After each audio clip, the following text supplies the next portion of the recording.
Bună dimineața, bine ați venit și îmi pare bine să vă văd. If I have everybody stand, we're going to go ahead and get started. Aș vrea să ne ridicăm toți în picioare și să ne rugăm.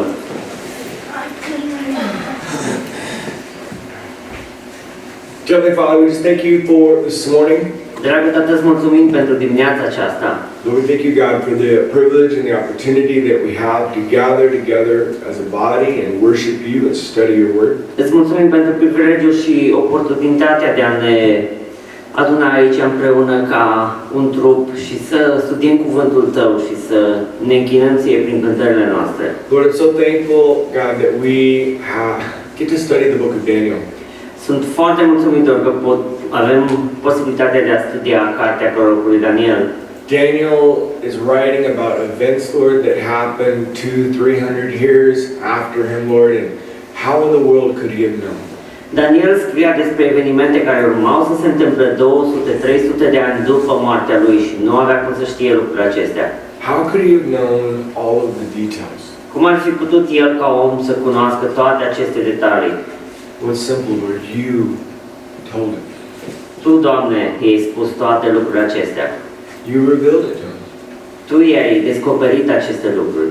Because you see the beginning from the end. Fiindcă Tu vezi și începutul, vezi și sfârșitul.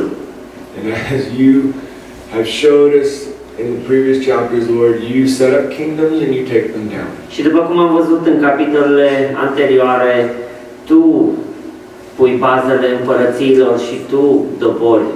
And so, Lord, let us pray, God, that you would just give us grace this morning. Așa că mă rog, Doamne, ca în dimineața aceasta să ne dai har fiecare dintre noi. God, that your Holy Spirit would meet us right where we're at. Mă rog ca Duhul Tău Sfânt să se întâlnească cu noi acolo unde ne aflăm fiecare. God, that you would give everyone here, Lord, something that speaks to their heart. Și mă rog ca Tu să dai fiecăruia un mesaj care să vorbească inimii sale. Lord, we pray that your Holy Spirit, Lord, would convict where we need conviction. Ne rugăm, Doamne, ca Duhul Tău Sfânt să aducă convingerea asupra păcatului din viața noastră, acolo unde este nevoie. Comfort where we need comfort. Să aducă alinare acolo unde este nevoie de alinare. And exhort us where we need to be exhorted. Și să aducă eliberare acolo unde este nevoie. And we pray all of these things Ne rugăm toate lucrurile acestea în numele Tău. in your name. Amen. Amin. Amen.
Să fiu mereu mulțumitor, să nu uit să-mi descom totul.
iubirea, veșnicul-ți voi cânta iubirea, veșnicul-ți voi cânta iubirea, veșnicul-ți voi cânta iubirea.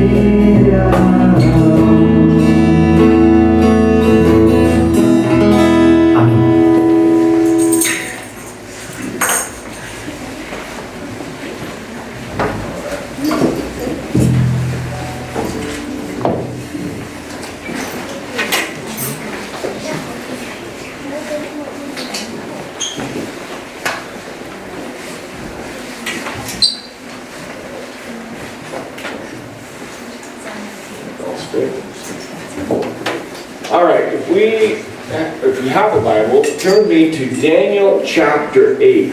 Daniel chapter 8. Dacă aveți Biblia la voi, deschideți împreună cu mine în Cartea Daniel, capitolul 8. This is Daniel's second vision. If you remember last week, we looked at chapter 7, and chapter 7 kind of gave us a general outline of the time of the Gentiles, and different nations would come up and they would replace the nation before them, represented by different beasts. Aici este a doua viziune a lui Daniel. Țineți minte, data trecută în capitolul 7, prima viziune, era o viziune despre era neamurilor și despre diferitele națiuni care vor veni la conducere după împărăția Babilonului. Și țineți minte că fiecare împărăție era reprezentată în viziunea lui Daniel printr-o anumită fiară sau bestie. Okay? And then what happens is that in chapter 8 gives us kind of it gives us more detail in what happens between the Medes and Persians and the Greek Empire, which, keep in mind, is another 200 years after Daniel.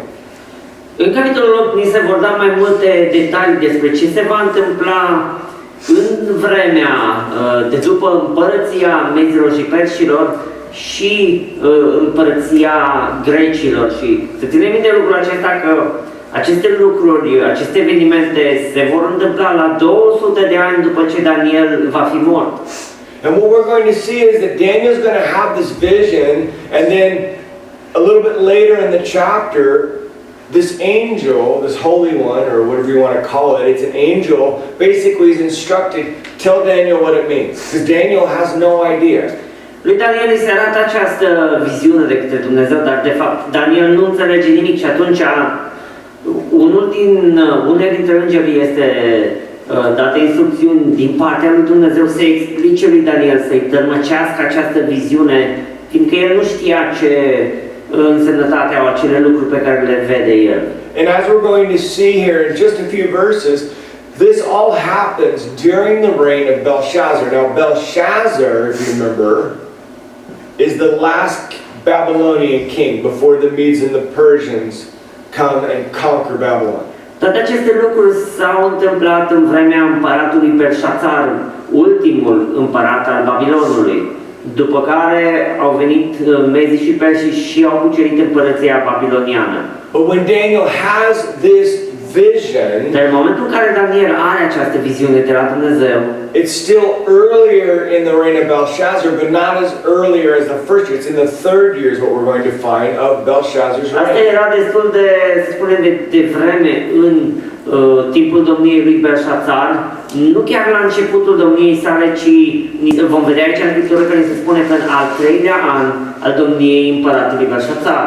And so we'll begin in verse 1. It says this. It says, in the third year of the reign of King Belshazzar, a vision appeared to me, to Daniel, after the one that appeared to me the first time. And I saw in the vision, and it so happened while I was looking that I was in Shushan, the citadel, which is in the province of Elam, and I saw in the vision that I was by the river Ulai.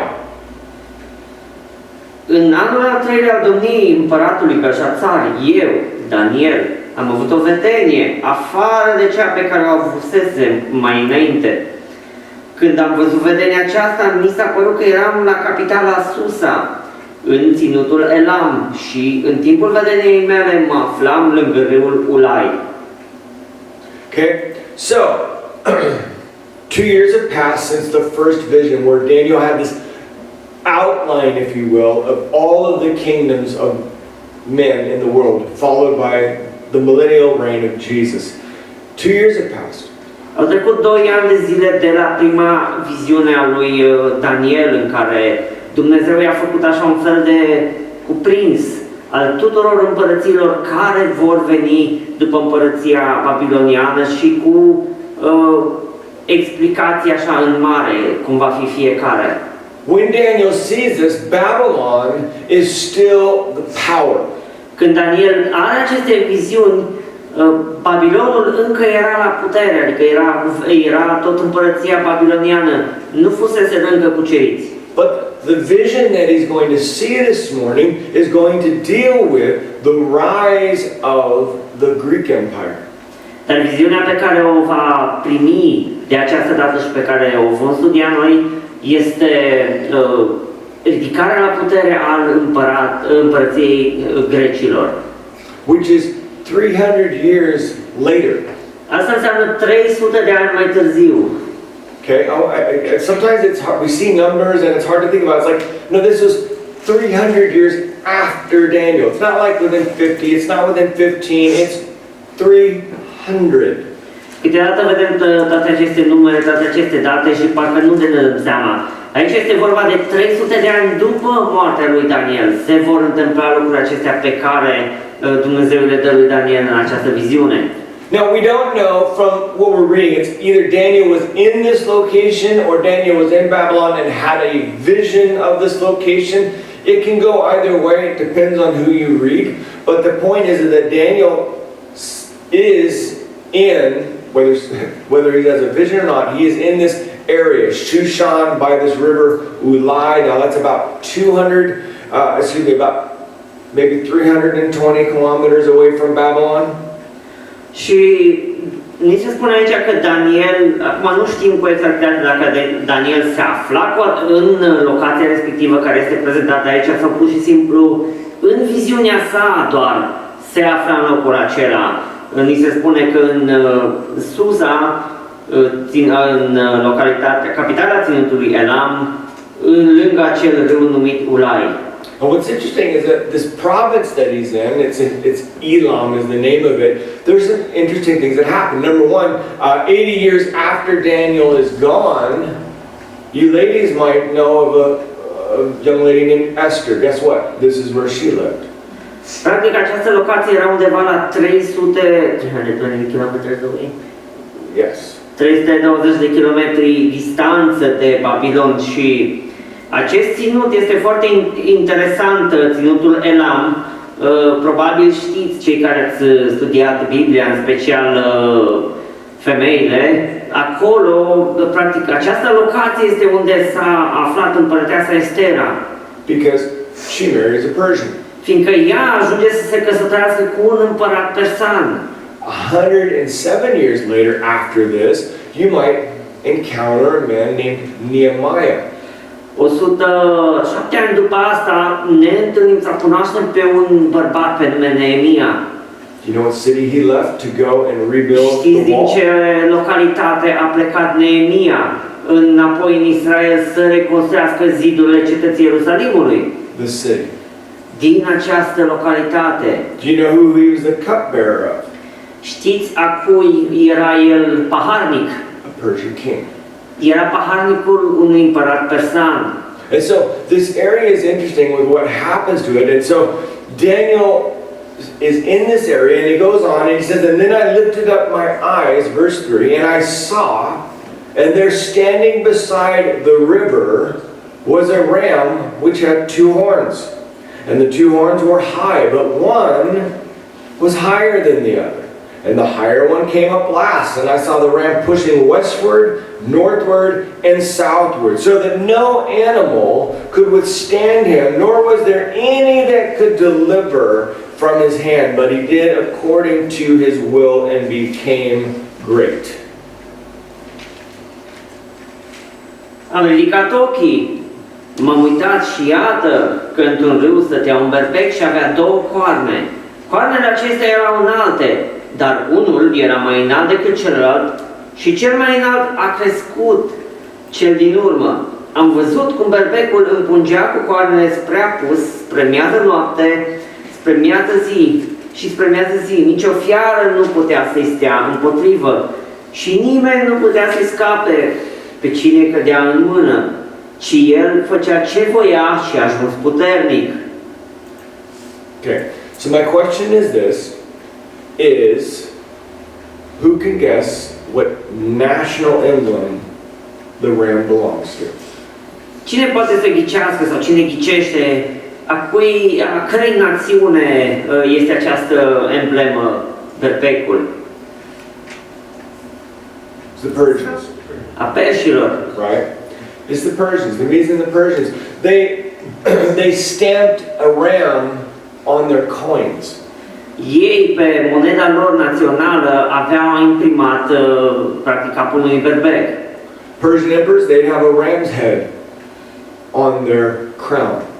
Împărații persani aveau practic un cap de berbec pe coroana lor. The guardian spirit of Persia was a ram. Spiritul protector al perșilor era un berbec. Now Daniel notices, and this goes in line with what we saw with the bear last week, that one of the horns is higher or larger than the other one, and it came later.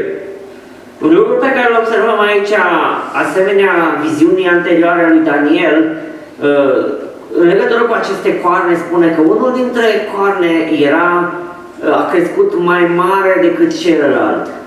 Representing that Persia of those two would be the stronger of the two nations. Însemnând că Persia, dintre aceste două națiuni conducătoare, națiunea mezilor și perșilor, Persia era cea mai puternică. Now, if you don't believe me, that's fine. We'll go down to Daniel chapter 8 verse 20, and you can have an angel tell Daniel this. And in chapter 8 verse 20 it says, "And the ram which you saw having two horns," this is an angel speaking to Daniel, "they are the kings and the Persians." Dacă nu mă credeți, o să vă spună îngerul în versetul 20 din capitolul 8. Spune, berbecul pe care l-ai văzut cu cele două coarne sunt împărații mezilor și perșilor. Now, I love the Bible. Îmi place foarte mult cum este făcută Biblia. Because it's pretty straightforward, right? You just read a few more verses and it tells you what it means. Este destul de directă în scriere. Citești câteva versete mai departe și îți explică ceea ce nu știi. Is anybody confused? E cineva confuz până acum?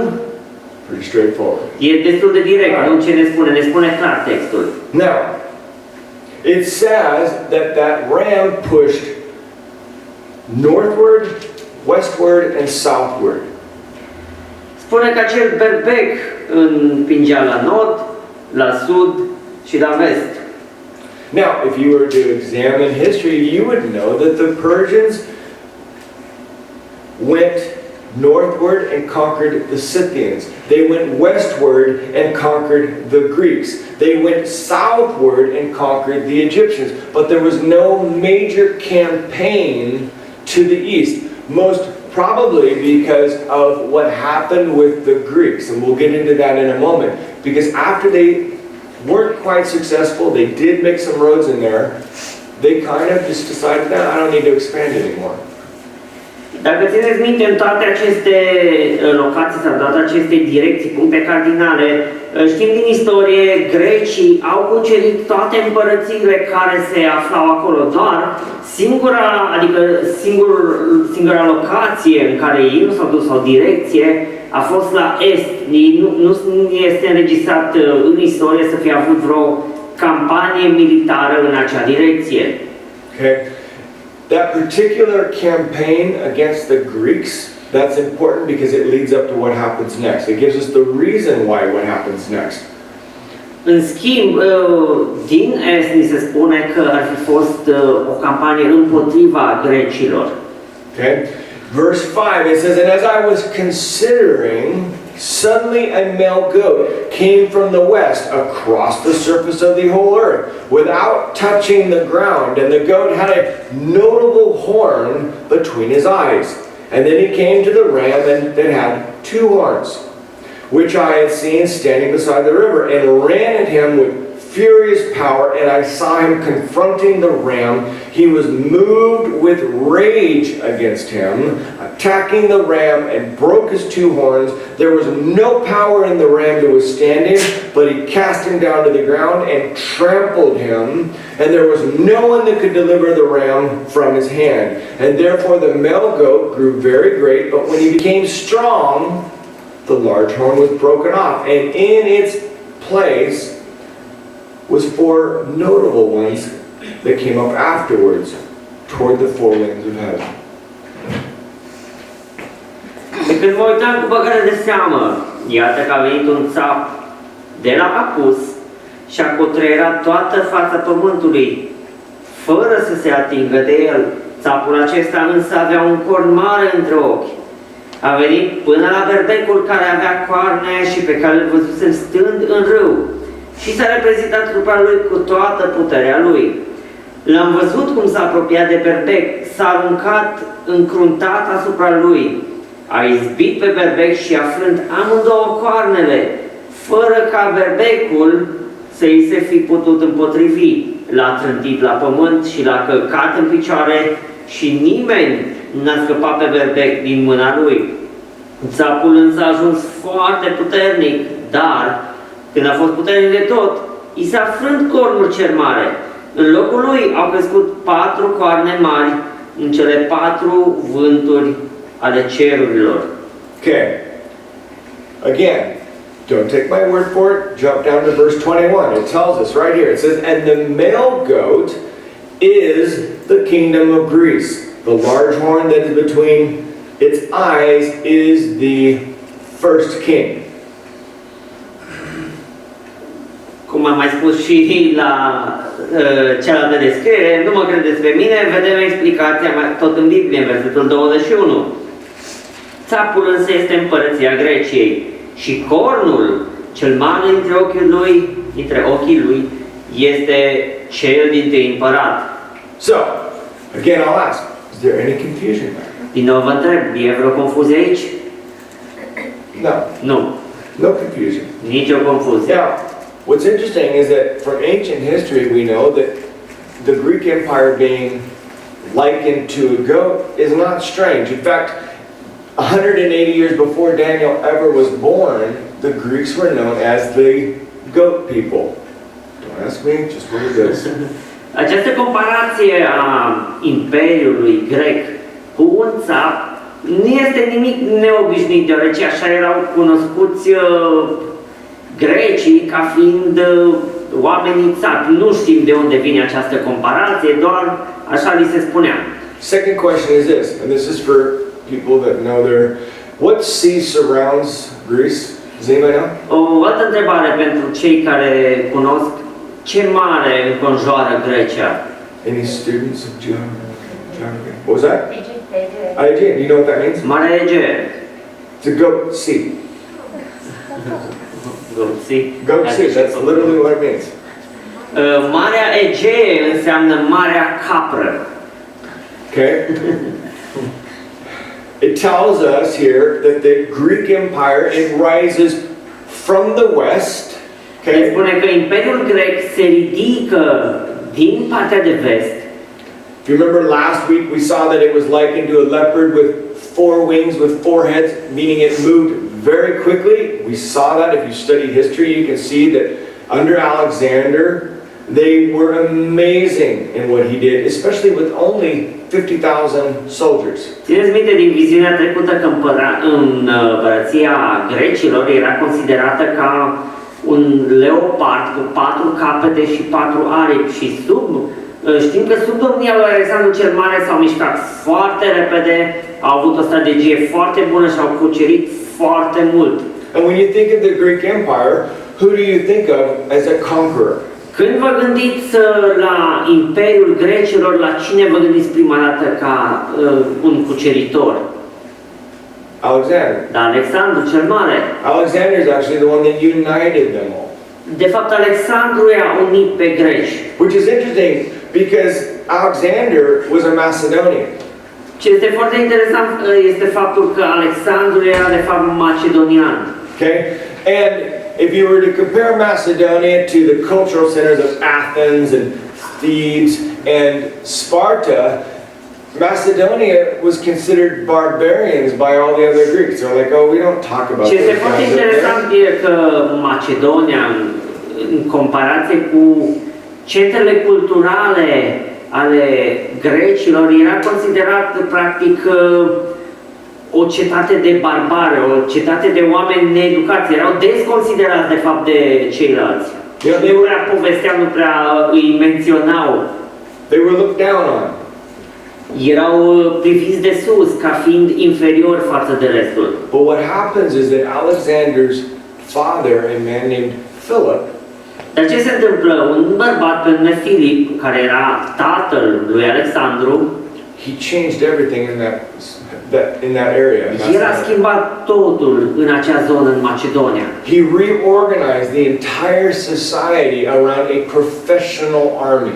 A reorganizat societatea de naștere unei armate de luptători profesioniști. He upgraded all of their weaponry. He did massive changes to things to prepare them. Le-a renoit armamentul, a făcut schimbări masive pentru a-i pregăti de luptă. Because he wanted to conquer the world. Fiindcă el avea această dorință și viziune de a cuceri lumea. And he had a son named Alexander. Și avea un fiu pe nume Alexandru. And a son named Alexander, he made sure that he was given the best education. Și Alexandru fiind fiul său, tatălui Filip s-a asigurat că Alexandru să primească cea mai bună educație posibilă. He made sure he was given the best training and tactics. S-a asigurat că va primi cel mai bun antrenament în luptă, cele mai bune tactici și strategii de luptă posibile. But for them to be successful, they had to conquer the Greeks first, their own people. And so what did they do? They marched upon Thebes and they sacked it. Dar pentru ca ei să aibă succes, trebuia mai întâi să-și cucerească propriul popor, practic celelalte cetăți care nu erau încă unite. Așa că au început cu cetatea Tebei, s-au dus și au cucerit, au ras totul. And Philip, knowing, he's like, look, I can't conquer people like this. And so what does he do? He turns his eyes and he says, we're going to go up against Persia. Așa că Filip, știind că nu poate să cucerească oamenii în felul acesta, și-a întors ochii către împărăția mezilor și perșilor. Except that he was assassinated. Cu excepția faptului că nu a apucat el să conducă o campanie militară pentru a face asta, că între timp a fost asasinat. Now, Alexander took over. Alexandru, fiul său, a preluat conducerea. And what's interesting about this is that Alexander played a little politics here. Because he knew that the Greeks, most of them, if you think about it, like Sparta and not Thebes anymore, they were conquered. But the rest of them, they didn't like Macedonians. They're like, I don't know about these guys. These guys are a bunch of, backwoods, uneducated people. Okay? So what does he do? He goes back into their history and says, hey, you remember those Persians? Those Persians that came and tried to conquer Greece? And you remember the Battle of Thermopylae with the 300 Spartans? And how they withstood him. And so he generated this patriotism, if you will, so that people would fight with him. Așa că Alexandru ce a făcut? A jucat un joc așa de politică. El știa că cei din Sparta și alte regiuni unde oamenii erau mult mai educați, îi desconsiderau pe ei, pe macedonieni. Așa că el a apelat practic la istoria lor, a început să le povestească de istorie, mai exact de lupta aceea de la Termopile, unde acei 300 de spartani au ținut piept întregii armate persane și practic a apelat la patriotismul lor pentru a-i uni și a-i pregăti să meargă la luptă.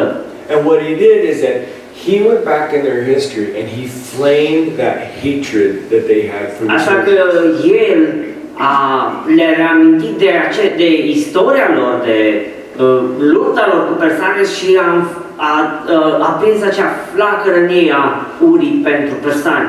Because the Greeks hated them. Fiindcă grecii îi urau foarte mult pe persani. And so what happens? Well, you have a few different battles, and guess what? Alexander is greatly outnumbered. At most, he has 50,000 soldiers, and he's going up against an army of about 2 to 2.5 million.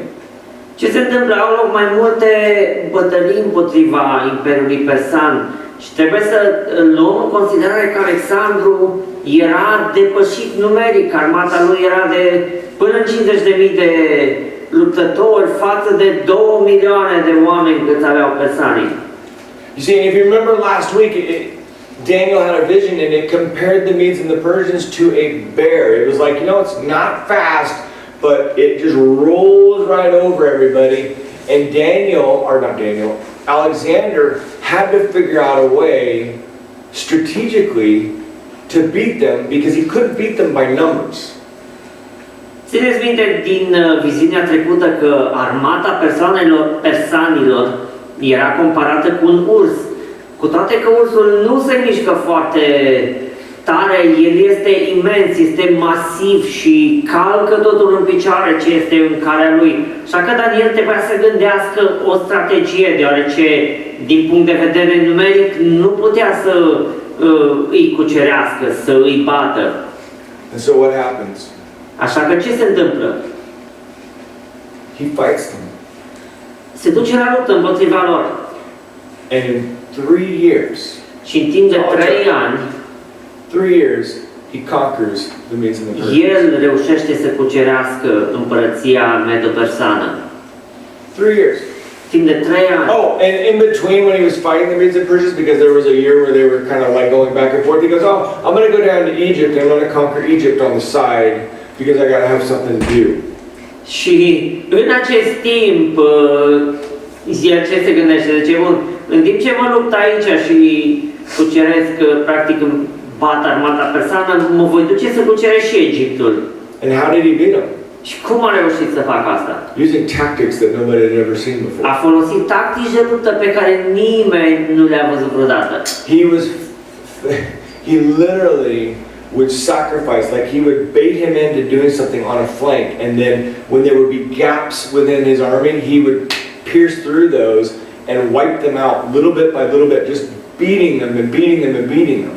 Until finally, the Medes and Persians leader, he started running. He's like, I can't beat this guy.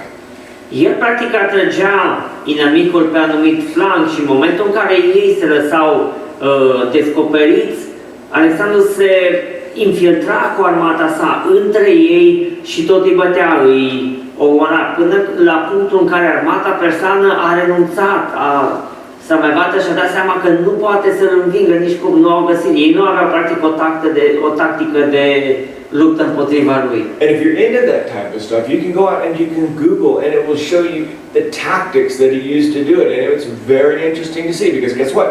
Modern day warfare, we still use the same type of stuff that he did, except he just invented it. Dacă vreți să vedeți, practic, tacticile de luptă al lui Alexandru, le puteți găsi pe Google și un lucru interesant este că și în ziua de astăzi, în război, în lupte, se folosesc aceste tactici. Singura diferență este că pe vremea respectivă Alexandru, el a inventat acele tactici. 3 years, he beat the greatest superpower that the world had ever seen. În 3 ani de zile a reușit să înfrângă cea mai mare putere armată din lume. But then again, we know that that wasn't enough though, right? Because then he expanded his empire even further. He went into the northern part of India. He went and had the greatest empire that this world has ever seen up until the time when Rome shows up. Și știm că asta n-a fost de ajuns pentru el și a extins împărăția lui până în India. Și imperiul lui era cel mai mare, practic cea mai mare împărăție și cea mai puternică de pe pământ, până în momentul în care au venit romanii. His empire, if you were to do, it was like 3.8 million kilometers squared. It was massive. Dacă ar fi să măsurăm în suprafață, imperiul lui avea 3,8 milioane de kilometri pătrați. All the way down into the northern part of Afghanistan. Până în partea de nord a Afganistanului se extindea. Okay, but not only was his kingdom great in size, but what did he, most importantly, what did he bring with him? Nu doar că împărăția lui era mare în suprafață, dar ce a dus cu el? Anybody guess? Știe cineva? The Greek language. Limba greacă. All of a sudden, when you want to do trade with someone, you don't have to have an interpreter. Everybody speaks Greek because the culture is really popular, it's massive, it's everywhere, and to trade back and forth, it's like, hey, we'll use Greek because it's the easiest. Fiind atât de mulți, făcând un imperiu atât de mare, toți comercianții s-au gândit că este un lucru benefic să învețe limba greacă, deoarece nu mai era nevoie de un translator dacă cunoșteai limba.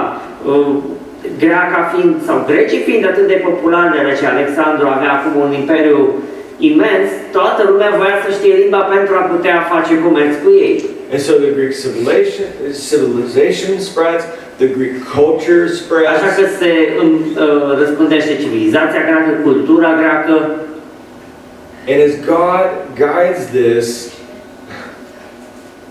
we start to see, oh wow, that makes sense, because what was the Bible originally written in? Fiindcă după cum Dumnezeu practic face lucrul acesta și El conduce lucrul acesta, deoarece care a fost limba originală în care a fost tradus prima dată Noul Testament? Greek. În greacă. So all of a sudden you have a translation of the Bible that can go anywhere because Și că dintr-o dată apare o traducere a Noului Testament care poate să ajungă la oricine și oricine poate să îl înțeleagă, deoarece este în limba greacă pe care toți o cunoșteau. And it's not high education Greek that și nu era o greacă, practic nu era un dialect de nivel înalt doar pentru cărturari. It was the common language that Și era o limbă comună, era limba, să spunem așa, limba de stradă, limba pe care toată lumea o vorbea și toată lumea o putea înțelege. Even here, before Jesus, God's like, He's working His plan. He's like, look, I need to get a common language out Chiar și there. aici, înainte să vină Iisus, Dumnezeu lucra practic din spate, fără ca să ne dăm seama, El avea acest plan, trebuie să fac o limbă comună pe care toată lumea să o cunoască, toată lumea să vorbească și voi răspândi în felul acesta cuvântul meu printre oameni. Now, it tells us that that horn was broken suddenly. La un moment dat ne spune că acel corn dintr-o dată a fost rupt. Meaning this, what happened to Alexander? Ce s-a întâmplat mai departe, practic? Ce s-a întâmplat cu Alexandru? Well, at the age of 33, sitting in La Babylon, vârsta de 33 de ani, când stătea în Babilon, he's looking around his kingdom and he says, there's nothing left to do. se uita peste tot în împărăția lui și a spus, nu a mai rămas nimic de făcut. And so what does he do? Așa că ce face el? Well, some say he gets drunk and he gets sick because of his lifestyle. Others hint that he was assassinated, basically. Unii spun că din cauza petrecilor și beților lui se îmbolnăvește și moare. Alții spun că a fost asasinat, practic ar fi fost otrăvit și în felul acesta a murit. But at the height of his power, 33 years of age. Dar în vârful puterii sale, la vârsta de 33 de ani, I want you to think about that because it vreau took să him gândiți bine la asta. 12 years to Și-a luat conquer the world. 12 ani să cucerească lumea cunoscută, 3 of which it took to beat Persia. dintre care 3 au luat să cucerească Persia. And at 33 years of age, he's gone. Și la vârsta de 33 de ani moare. No heirs, no sons, Fără moștenitori, fără fii, thanks to his mom who poisoned him. otrăvit. So there's a power vacuum. Așa că este un gol acolo, este un vid de putere. And so his 4 generals, Așa că cei 4 generali ai săi, by force, divide the kingdom. forțat împărțesc împărăția în 4 bucăți. Keep in mind, they don't rule together, they just carve out their sections. Ei nu s-au unit să conducă împreună, să fie 4 conducători, ci au decupat, să spunem așa, porțiuni din împărăția existentă și fiecare și-a format împărăția sa separată de celălalt. Which are those four horns that come up after. Și după cum vedem aici în vedenie, sunt acele 4 coarne care se ridică. What does history tell us who they are? Ce ne spune istoria? Cine sunt acelea? Cassander, the one that rules Greece and its Casandru regions. este acela care domnea peste Grecia. Lysimachus rules Asia Minor. Lysimachus era peste, nu știu dacă e corect numele, peste Asia Mică. Seleucus is the one that rules the Syrian Israel land, and these ones are the important Seleucus ones. era peste Siria și practic și unde se află acum Israelul.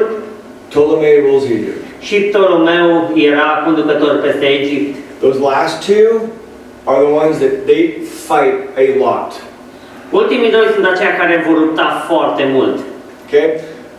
Verse 9 through 12, it begins, it says, and out of one of them came a little horn, which grew exceedingly great towards the south and toward the east and toward the glorious land. And it grew up to the host of heaven, and it cast down some of the host of heaven, some of the stars of the ground, and trampled them. He then exalted himself as high as the prince of the host, and by him the daily sacrifices were taken away, and the place of his sanctuary was cast down because of transgression. An army was given over to the horn to oppose the daily sacrifice, and he cast truth down to the ground. He did all of this and prospered.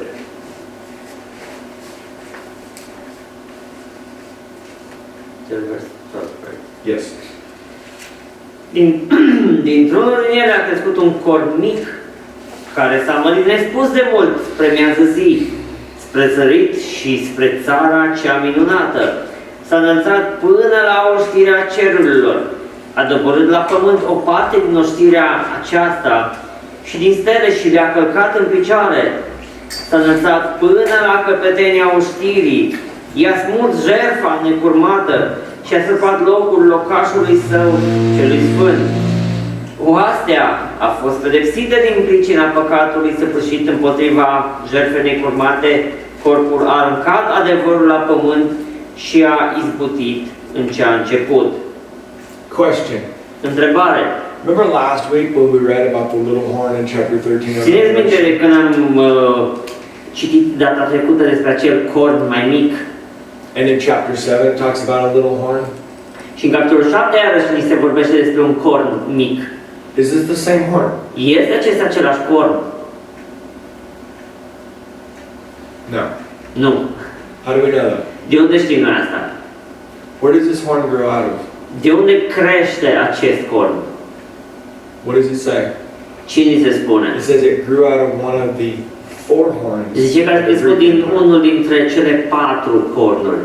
Now we're going to see in a little bit, there are many similarities between this horn and the horn that's talking Ce vom about in chapter vedea 7, este că chapter sunt 13. multe asemănări între acest corn și the one that we see in chapter 15. Chapter 7 and chapter 13 of Revelation. Pe acela, față de acela din capitolul 7 și pe acela pe care îl vedem în capitolul 13 din Romani. So, who is it? Deci, practic, cine este? De cine este reprezentat acest corn?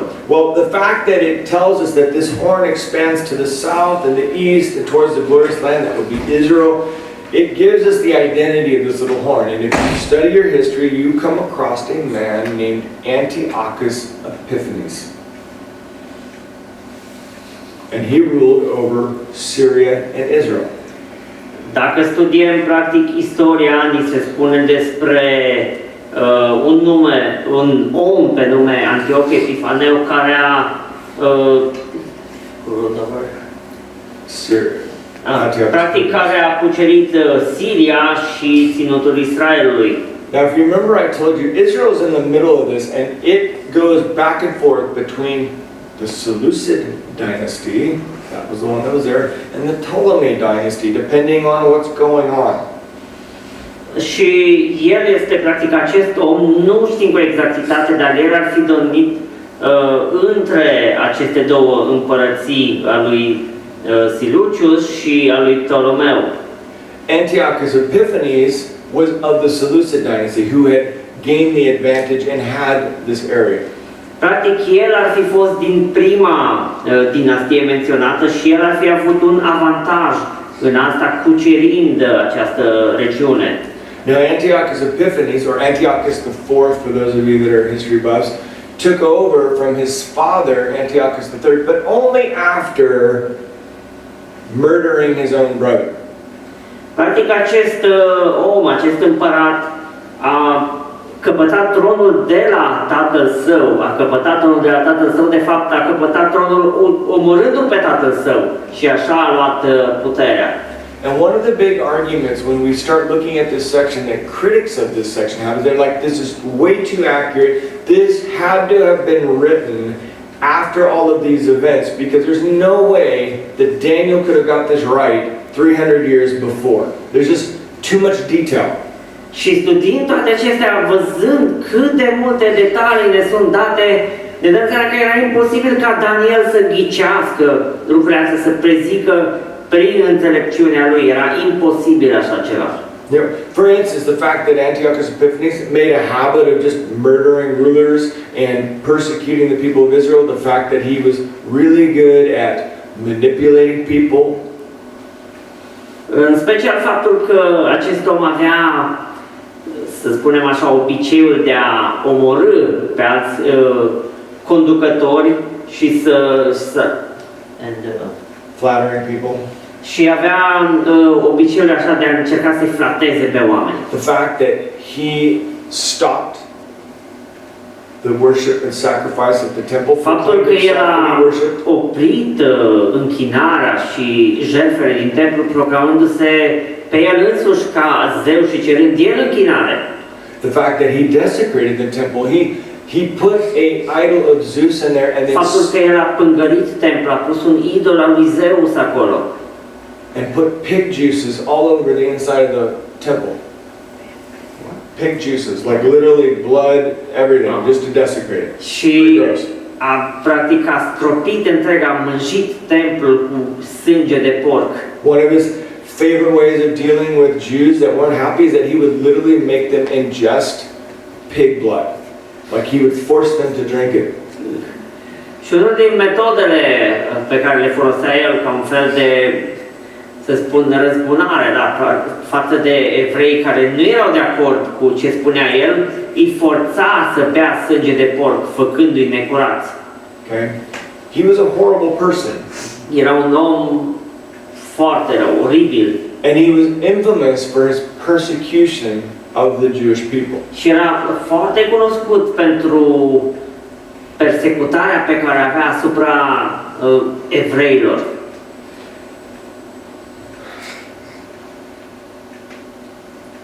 The Jews, of course, fought back. Evreii, evident, la un moment dat au început să lupte împotriva lui, să se împotrivească lui. And eventually defeated him. La un moment dat a reușit să-l înfrângă. Now, we don't have that in the Bible. Asta nu ne este spus în Biblie. But if you were to go and you were to have a Bible with an apocrypha in it, which Dar is, dacă am avea să ne uităm în Biblia cu cărțile apocrife, and what that is that is not inspired writings. And the apocrypha, acele cărți apocrife nu sunt cărți inspirate. but it does have the book of Maccabees in it, which is this history. În schimb avem cărți istorice puse în printre acele cărți apocrife, mai exact cărțile Macabeilor. And it's good reading if you look at it as history. It's not Și din punct inspired. de vedere istoric găsim multe date importante acolo. Nu sunt inspirate, adică nu au neapărat legătură cu întregul mesaj al Bibliei, nu sunt inspirate de Duhul Sfânt, nu au fost inspirate de Duhul Sfânt când au fost scrise. It is not the Bible. Nu fac parte din întregul Bibliei. But it is very interesting history. Dar este o istorie foarte interesantă. And he takes away the daily sacrifices. Spune că acest om oprește jertfele către Dumnezeu. And this actually is interesting because Jesus will reference this Este foarte interesant că Iisus va da o referință aici. Later on, he says, when you see the abomination of desolation, take note, run. Spune că atunci când veți vedea această abominație care pângărește totul, fugiți. Okay? He says, run, because Spune fugiți, persecution is coming. fiindcă atunci va începe prigonirea. Now here's the interesting thing, is when we look at Antiochus Epiphanes, no, he's not the Antichrist, but you know what? The Bible tells us that he is like the Antichrist. Când ne uităm la acest om, știm că nu a fost el anticristul, dar este practic un tip de anticrist, este, să spunem așa, un premergător al anticristului. That he is a prototype, if you will, of the Antichrist. Un prototip, dacă vrem să spunem așa, al anticristului. And he gives a preview, if you will, of what we can expect if this guy shows up. Și ne arată o imagine, o previzualizare a ceea ce se va întâmpla atunci când va apărea acel om, anticristul. And if you go to Revelation chapter 13, you Și dacă ne uităm în see that. capitolul 13 în Apocalipsa, putem vedea asta. Okay? Now, going on, it says, then it happened when I, Daniel, had seen these visions, was seeking the meaning, that suddenly there stood before me one having the appearance of a man. And I heard a man's voice between the banks of Ulai, who called and said, Gabriel, make this man understand the vision. So he came near where I stood, and when he came, I was afraid and fell on my face. But he said to me, understand, son of man, that the vision refers to the time of the end. Now as he was speaking with me, I was in a deep sleep with my face to the ground, but he touched me and stood me upright. And he said, look at me. Look, I said, look, I am making known to you what shall happen in the latter time of the indignation. For at the appointed time the end shall be.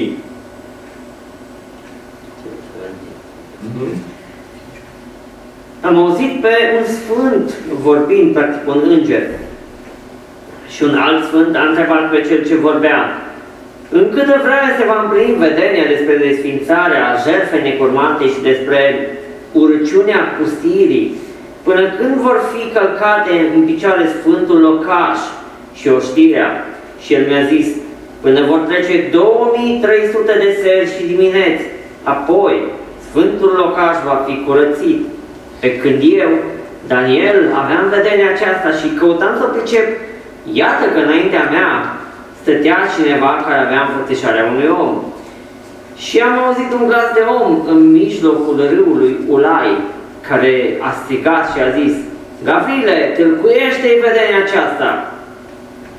El a venit atunci lângă locul unde eram și la apropierea lui m-am înspăimântat și am căzut cu fața la pământ. El mi-a zis: fii cu luare aminte, fiul omului, căci vedenia privește vremea sfârșitului. So Daniel's sitting there, he's trying to understand what's going on. And honestly, if you read what's going on here, he's way overwhelmed. And then all of a sudden, this Holy One shows up and he says, hey Gabriel, tell him what it means.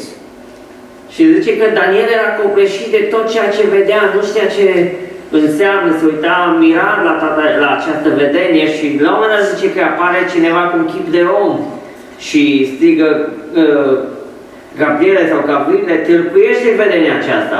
Now, if you study the New Testament, you probably have encountered Gabriel, right? Dacă a studiat Noul Testament, știți despre cine este vorba aici. Daniel is the only Old Testament book that identifies not just one angel by name, but as we're going to see in a little bit, two angels, Gabriel being one, Michael being the other. Daniel este singura carte din Vechiul Testament care identifică pe nume doi îngeri. Primul este Mihail, al doilea este Gavril. And he tells Daniel, he says, look, he says, this vision that you have deals with end times. Și zice: Daniele, fii cu luare aminte, această viziune care ți-a fost arătată are de-a face cu sfârșitul vremurilor. And like I said earlier, it's like if people look at this, they're like, well, wait a minute, I thought this dealt with the Medes and the Greeks and what happened slightly after the Greeks with the Seleucid Empire and all that stuff. And now you're telling me that this deals with end times? How does that work? Daniel cred puterea care are de-a face cu împărăția medo-persană și cum ajunge să fie cucerită tot ce se întâmplă după ea. Și de fapt este vorba de sfârșitul vremilor și atunci el practic nu mai înțelege nimic, zice cum se poate așa ceva, eu credeam un alt lucru. And it's like I said earlier, he's a preview.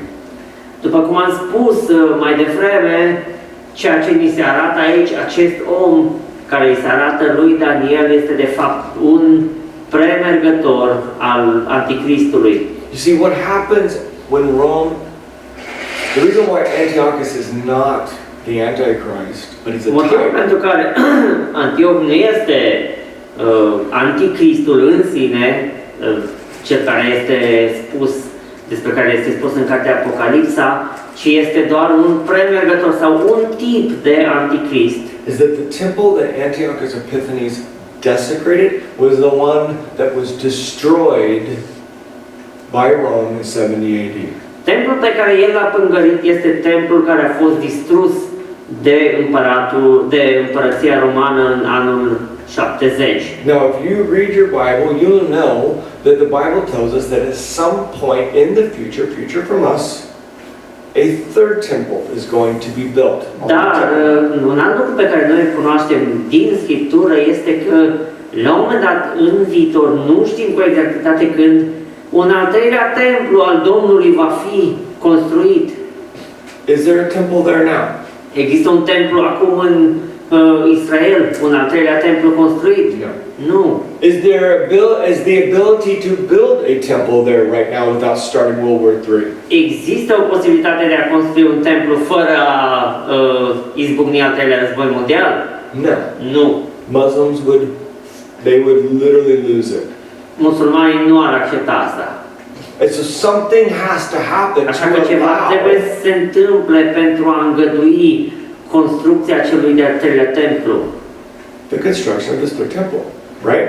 And so there's going to become another world leader that is like Antiochus Epiphanes. Așa că va apărea un alt lider mondial care este asemenea acestui sirian, that is going to make a covenant with the nation of Israel care and va allow face them un legământ cu națiunea Israel and bring peace to that area. That's why și you're va going to face be pace în acea amazing leader. zonă între musulmani și israeliți.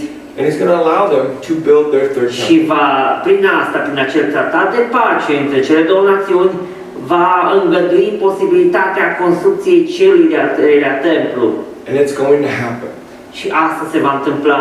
And then about 3.5 years in, the Și Bible la tells us, 3 ani jumate după construcția acestui templu, that world leader that everybody thought was acel lider Jesus, mondial, care toată lumea probabil în momentul respectiv va crede că este Isus revenit pe pământ, he's going to stop the sacrifice.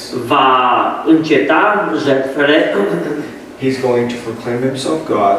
va intra în acel templu, se va proclama pe el însuși ca fiind drept Dumnezeu. And when Israel figures that out, Și în momentul în care israeliții realizează ce se întâmplă acolo, they're going to be like, you are not him. voi spune, stai puțin, tu nu ești That's Dumnezeu. when Jesus says, mark my words, run. Atunci Iisus spune când se va arăta urăciunea pustirii care pângărește templul, fugiți. You see, Jesus is quoting Daniel here. Now, Daniel Iisus îl cita pe Daniel aici.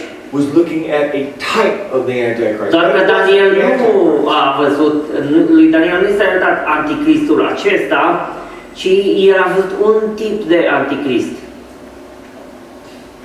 But you can look at that guy and what he did, and you can study, go and read. You can, with Google, you can do all kinds of stuff. If you don't have that, find an encyclopedia. He was a horrible, horrible, horrible person. Și putem să vedem asta dacă căutăm într-o enciclopedie sau pe Google, putem vedea ce a făcut acest om. He was literally, they thought he was insane, and I believe that he was. Și oamenii considerau pe acesta, ziceau că este un om nebun și eu personal cred că chiar așa era, că aveau dreptate. Now Jesus, when he responds and he tells them this, who's he being asked this question by? He's like, what's going to happen in the end times? Do you guys remember in Matthew chapter 24? Când Who Iisus asked him? este întrebat de ce se va întâmpla la sfârșitul vremilor, ce răspuns dă? His disciples, right? Este întrebat de apostolii săi și ce răspuns dă el? Okay. What are his disciples?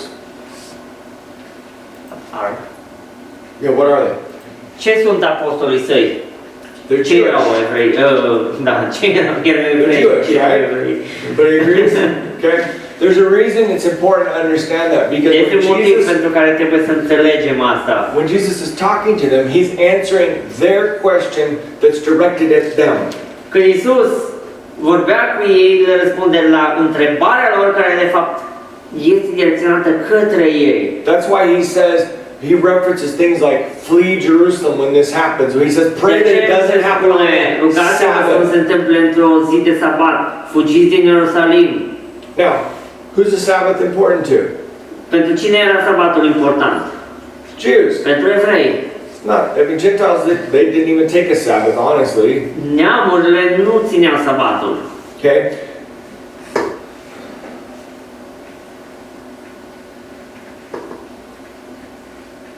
It's important to understand that.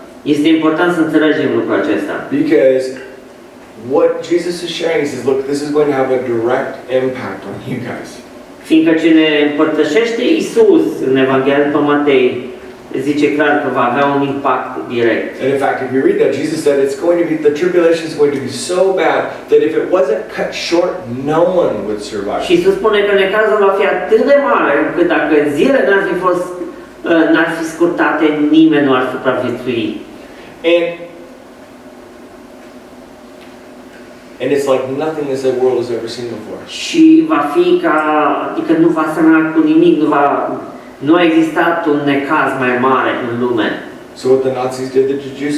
Nothing. Ce a făcut Holocaustul, pornit de naziști împotriva evreilor, va fi un nimica toată față de ceea ce se va întâmpla în viitor în necazul cel mare. What Stalin did to his own people? Nothing. Ce a făcut Stalin cu poporul său va fi la fel un nimica toată în comparație cu necazul cel mare. What Mao did to his own people? Nothing. Ce a făcut Mao cu oamenii săi, la fel, o nimica toată. Jesus said the world has never seen this. Iisus ever. spune că lumea nu a văzut niciodată un necaz atât de mare. It's going to be on a level that people can't fathom, honestly. Va fi la un nivel pe care oamenii nu pot să-l perceapă. Okay? So we go on, verse 23 through 27, it says, and the ram which you saw having two horns, they are the kings of the Medes and the Persians, and the male goat is the king of Greece, and the large horn that is between its eyes is the first king. And for the broken horn that forth stood up on this place, the four kingdoms shall rise out of that nation, but not with his power. And in the latter time of their kingdom, when the transgressors have reached their fullness, the king shall arise, having fierce features, who understands sinister schemes. His power shall be mighty, but not by his own power. He shall destroy fearfully, and shall prosper and thrive, and he shall destroy the mighty, and also the holy people. Through his cunning he shall cause deceit to prosper under his rule, and he shall exalt himself in his heart.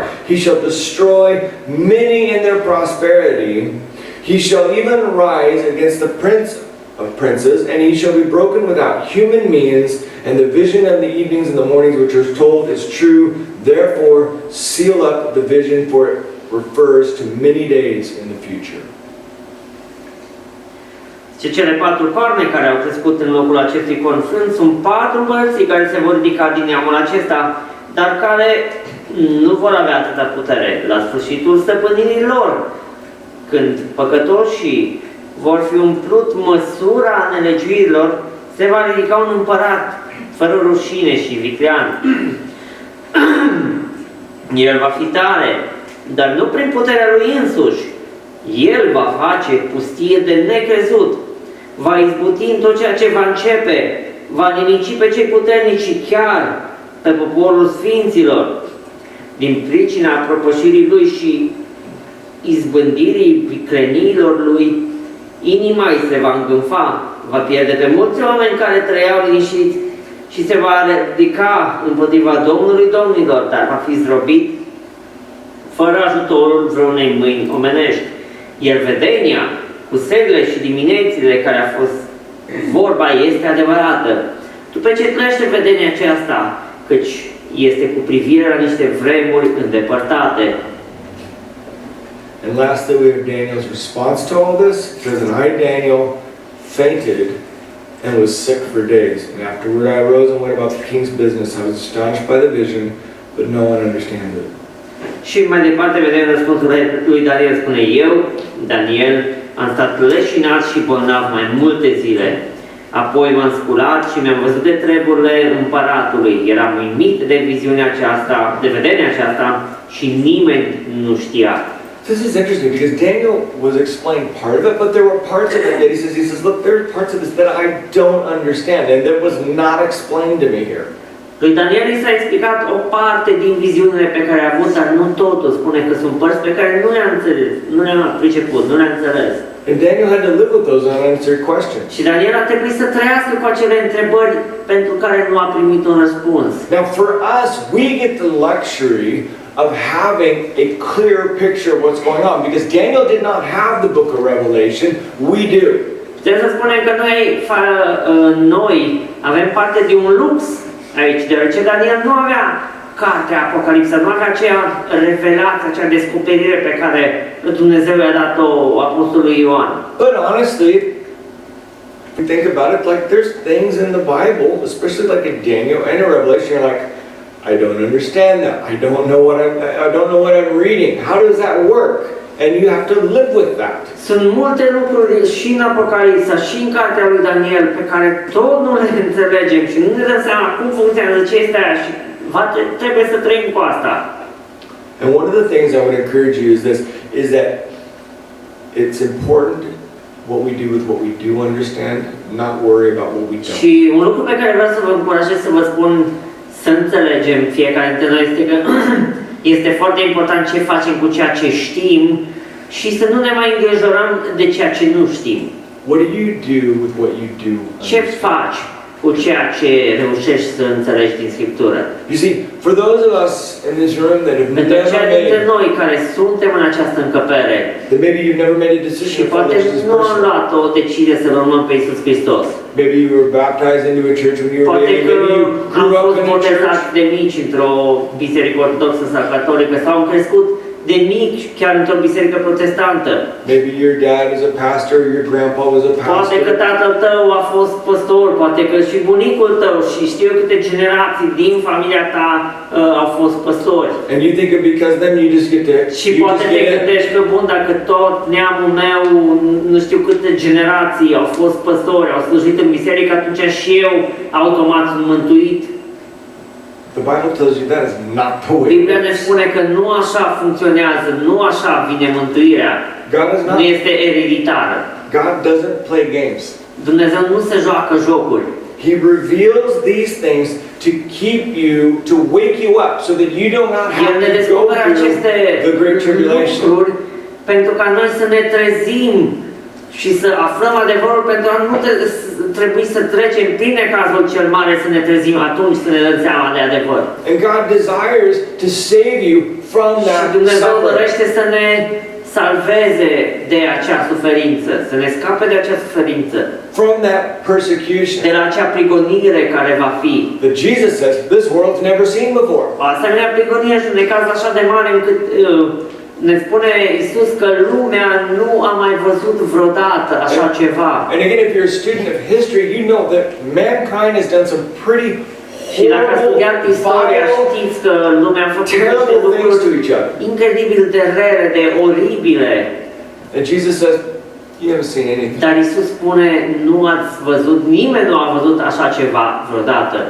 And most importantly, he says, I want to rescue you from Și cel mai important eternal zice că damnation. vreau să vă scap de pedeapsa veșnică, Meaning de this condamnarea veșnică. is that your only experience in this world is going to be the wrath of God, and it never ends. Însemnând că condamnarea veșnică, singurul lucru pe care îl vei experimenta pentru totdeauna va fi mânia lui Dumnezeu și nu va avea And sfârșit. so God gives us these types of messages, and he says, look, what are you doing with what you know? Așa că Dumnezeu ne dă aceste mesaje și ne spune ce facem noi cu ceea ce cunoaștem. How do you respond? Cum răspundem? Care este răspunsul nostru? And if you're a person that's never made a personal decision, Dacă ești o persoană care nu a luat o decizie de a-L urma pe Isus în viața lui, I would encourage you to respond correctly. v-aș încuraja să răspundeți corect în cazul acesta. Desire for you to be my Lord and Și să vă Savior. rugați Domnul să spune, Doamne, Iisuse, vreau, îmi doresc ca Tu să fii Domnul și Mântuitorul meu personal. I don't want to go through this. Nu vreau să trec prin acel necaz să îmi dau seama că am nevoie de Tine. And you don't have to. Și nu trebuie să trecem prin acel necaz. God's grace is free. Harul lui Dumnezeu este fără plată. Can't earn it, you don't deserve it. Nu putem să-L câștigăm, nici nu-L merităm, And He loves you. dar din dragoste ni-L dă. But this also should be a wake-up call for those of us that are in Christ. Pe de altă parte, trebuie să fie un, să spun așa, un apel de trezire pentru toți aceia dintre noi care suntem în Hristos. Because, again, I said it earlier, God's not playing games. Fiindcă, după cum am spus mai devreme, Dumnezeu nu se joacă. We're talking about the eternal destination of our friends, Vorbim despre families, destinația colleagues. veșnică a prietenilor noștri, a familiei noastre, a colegilor noștri.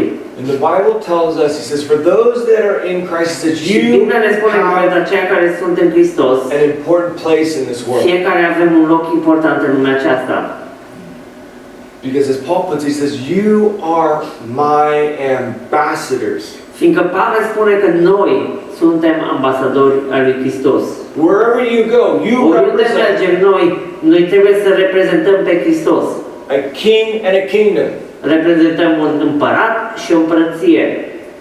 And just like Daniel, we need to be about the king's business.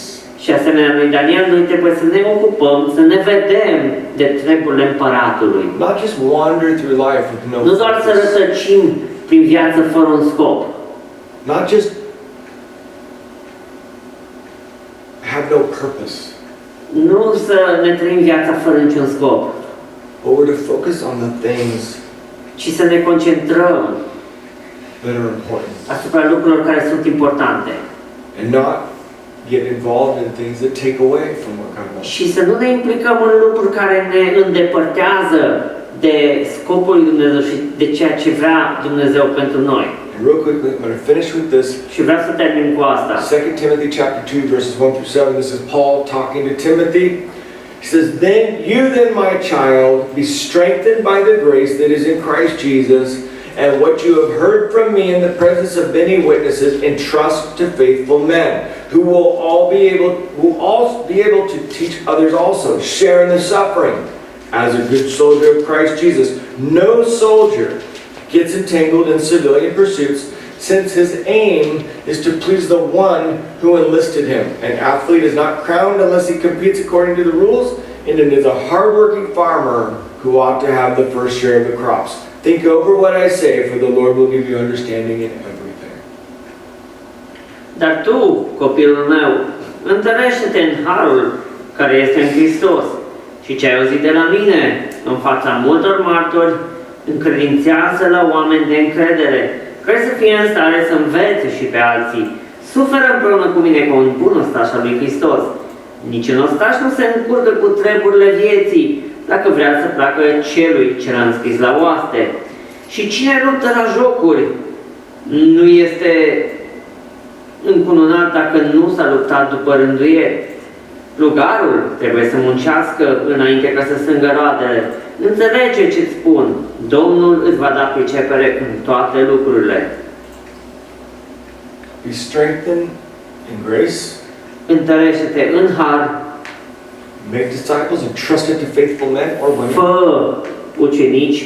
Încredințează această învățătură oamenilor de încredere. Don't get distracted.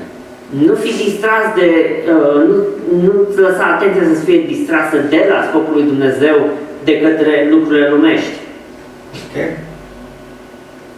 Be about the kingdom's business.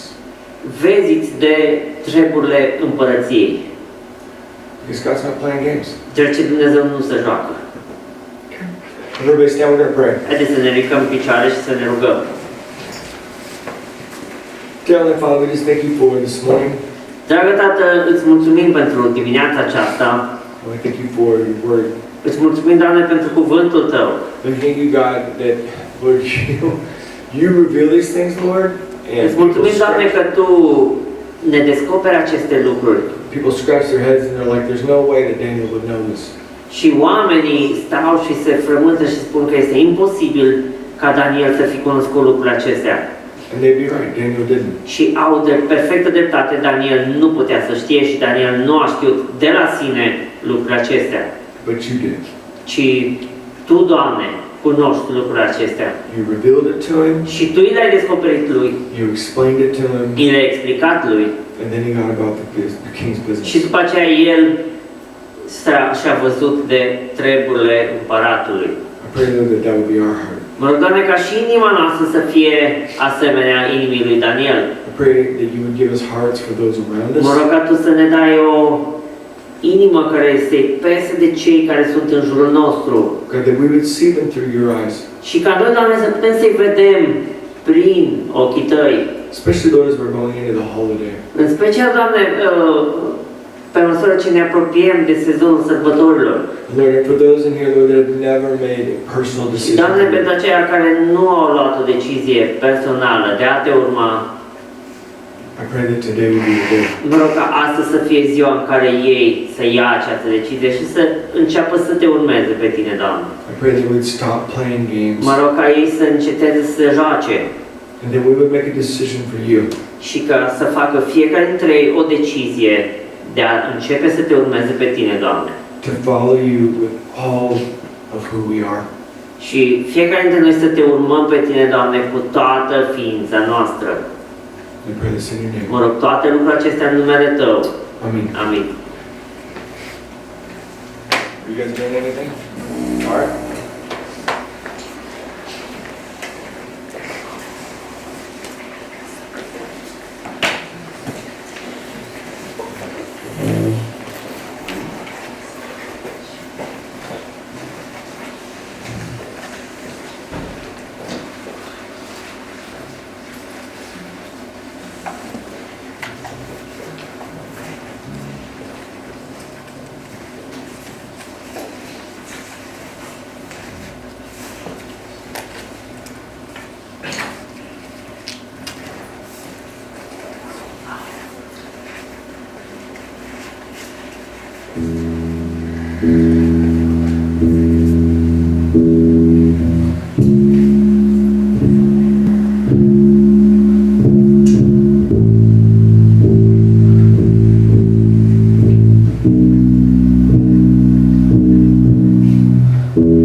be a couple announcements, and I have my lovely bride come up and share with you guys one last Vom avea time. câteva anunțuri și va veni și Cynthia să ne dea așa câteva anunțuri.